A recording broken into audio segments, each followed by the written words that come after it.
ఇలాంటి జీవరాశులు ఇప్పుడు మనకి కనుమరుగైపోతున్నాయి కదా. హలో మేడం గారు, ఒక స్మైల్ ఇవ్వండి. ఇవి మన చిన్నతనంలో మనం చూసినవి. ఈ రోజుల్లో మన పిల్లలు చూడటానికి చాలా కష్టం అనుకోండి. ఇలాంటి అన్ని వీడియోస్ వాళ్ళకి ఒకప్పుడు మనం వీటితో ఆడి పాడి తిరిగిన వాళ్ళ చేతి మీద పెట్టుకొని గుల్లపాము ఎంత తిన్నావు, ఎన్ని నీళ్ళు తాగావు అని అడిగేవాళ్ళం. ఈరోజు మన పిల్లలు ఏం చేస్తున్నారంటే వీటిని వీడియోస్లో చూడాల్సింది వస్తుంది. చదివేది ఏమీ లేదులే అనుకోండి. ఇప్పట్లో చదివే రోజులా ఇవి?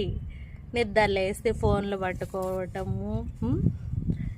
గుల్లపాము ఎంత తిన్నావే నువ్వు, నీళ్ళు తాగేవా, ఓయ్ వింటున్నావా నా మాటలు? సైలెంట్గా ఉన్నావు, ఇంత దగ్గరకు వచ్చినా కూడా దొంగ దొంగ